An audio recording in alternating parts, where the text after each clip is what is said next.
Just a short time ago, I had the honor of presiding over the swearing in of 5 new great American citizens. It was a beautiful ceremony and a moving reminder of our nation's proud history of welcoming legal immigrants from all over the world into our national family. I told them that the beauty and majesty of citizenship is that it draws no distinctions of race or class or faith or gender or background. All Americans, whether first generation or 10th generation, are bound together in love and loyalty, friendship and affection. We are all equal. We are one team and one people, proudly saluting one great American flag. We believe in a safe and lawful system of immigration, one that upholds our laws, our traditions, and our most cherished values. Unfortunately, our immigration system has been badly broken for a very long time.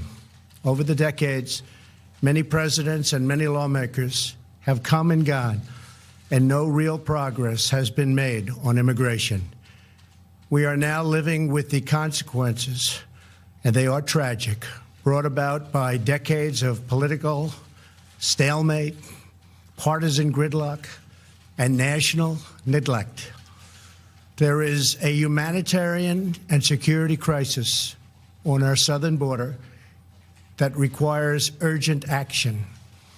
Thousands of children are being exploited by ruthless coyotes and vicious cartels and gangs. 1 in 3 women is sexually assaulted on the dangerous journey north. In fact, many loving mothers give their young daughters birth control pills for the long journey up to the United States because they know they may be raped or sexually accosted or assaulted. Nearly 50 migrants a day are being referred for urgent medical care. Vast quantities of lethal narcotics are flooding through our border and into our communities, including meth, cocaine, heroin, and fentanyl. Drugs kill 78,000 Americans a year and cost our society in excess of $700 billion. Heroin alone kills 300 Americans a week, 90% of which comes across our southern border. We can stop heroin. Illegal immigration reduces wages and strains public services. The lack of border control provides a gateway, a very wide and open gateway, for criminals and gang members to enter the United States, including the criminal aliens who murdered a brave California police officer only a day after Christmas. I've gotten to know and love angel moms, dads, and family who lost loved ones to people illegally in our country. I want this to end. It's got to end now. These are not talking points. These are the heartbreaking realities that are hurting innocent, precious human beings every single day on both sides of the border. As a candidate for president, I promised I would fix this crisis, and I intend to keep that promise one way or the other. Our immigration system should be the subject of pride, not a source of shame, as it is all over the world. Our immigration system should be the envy of the world, not a symbol of disunity and dysfunction. The good news is these problems can all be solved, but only if we have the political courage to do what is just and what is right. Both sides in Washington must simply come together, listen to each other, put down their armor, build trust, reach across the aisle, and find solutions. It is time to reclaim our future from the extreme voices who fear compromise and demand open borders, which means drugs pouring in human trafficking, and a lot of crime.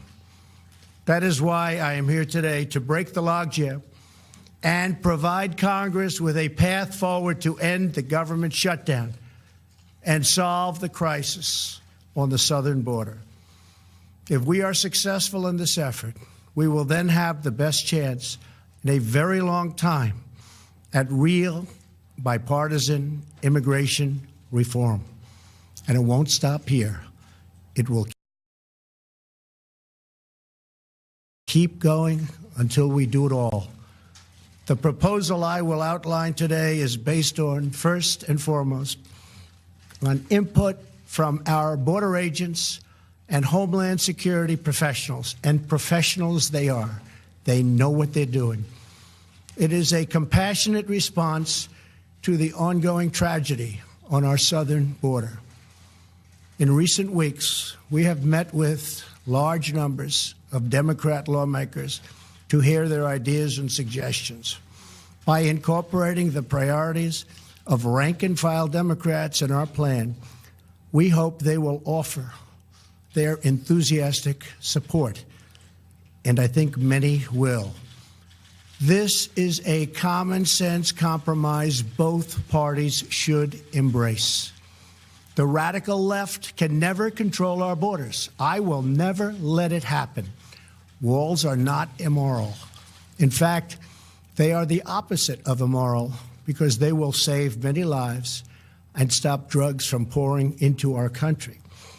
Our plan includes the following: $800 million in urgent humanitarian assistance, $805 million for drug detection technology to help secure our ports of entry, an additional 2,750 border agents and law enforcement professionals, 75 new immigration judge teams to reduce the court backlog of, believe it or not, almost 900,000 cases. However, the whole concept of having lengthy trials for anyone who sets one foot in our country unlawfully must be changed by Congress. It is unsustainable. It is ridiculous. Few places in the world would even consider such an impossible nightmare. Our plan includes critical measures to protect migrant children from exploitation and abuse. This includes a new system to allow Central American minors to apply for asylum in their home countries and reform to promote family reunification for unaccompanied children, thousands of whom wind up on our border doorstep. To physically secure our border, the plan includes $5.7 billion for a strategic deployment of physical barriers, or a wall. This is not a 2,000-mile concrete structure from sea to sea. These are steel barriers in high-priority locations. Much of the border is already protected by natural barriers such as mountains and water. We already have many miles of barrier, including 115 miles that we are currently building or under contract. It will be done quickly. Our request will add another 230 miles this year in the areas our border agents most urgently need. It will have an unbelievable impact. If we build a powerful and fully designed see-through steel barrier on our southern border, the crime rate and drug problem in our country would be quickly and greatly reduced. Some say it could be cut in half. Because these criminals, drug smugglers, gangs, and traffickers do not stop at our border. They permeate throughout our country, and they end up in some places where you'd least expect them. They go all over our country. A steel barrier will help us stop illegal immigration while safely directing commerce to our lawful ports of entry. Many of these security ideas have been proposed by Democrats themselves. And all of them have been supported by Democrats in the past, including a physical barrier wall or fence. Furthermore, in order to build the trust and goodwill necessary to begin real immigration reform, there are two more elements to my plan. Number one is 3 years of legislative relief for 700,000 DACA recipients brought here unlawfully by their parents at a young age many years ago. This extension will give them access to work permits, Social Security numbers, and protection from deportation, most importantly. Secondly, our proposal provides a 3-year extension of temporary protected status, or TPS. This means that 300,000 immigrants whose protected status is facing expiration will now have 3 more years of certainty so that Congress can work on a larger immigration deal, which everybody wants, Republicans and Democrats. And our farmers and vineyards won't be affected because lawful and regulated entry into our country will be easy and consistent. That is our plan. Border security, DACA, TPS, and many other things. Straightforward, fair, reasonable, and common sense with lots of compromise. Senate Majority Leader Mitch McConnell has pledged to bring this bill to a vote this week in the United States Senate.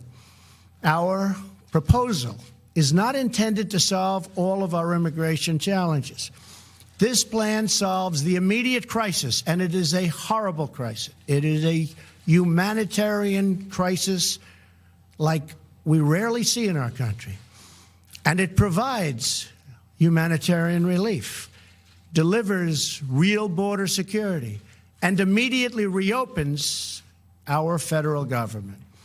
If we are successful in this effort, then we can start the border project of remaking our immigration system for the 21st century.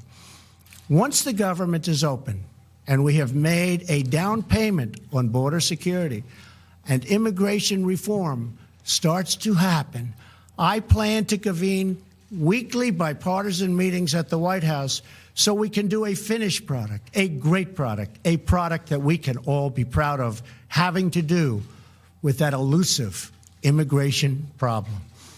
Whatever we do, I can promise you this: I will never forget that my first duty and ultimate loyalty is to you, the American people.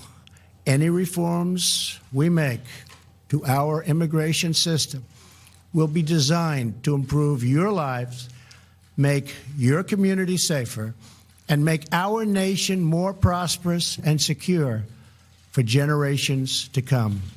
Thank you, and God bless America. Thank you.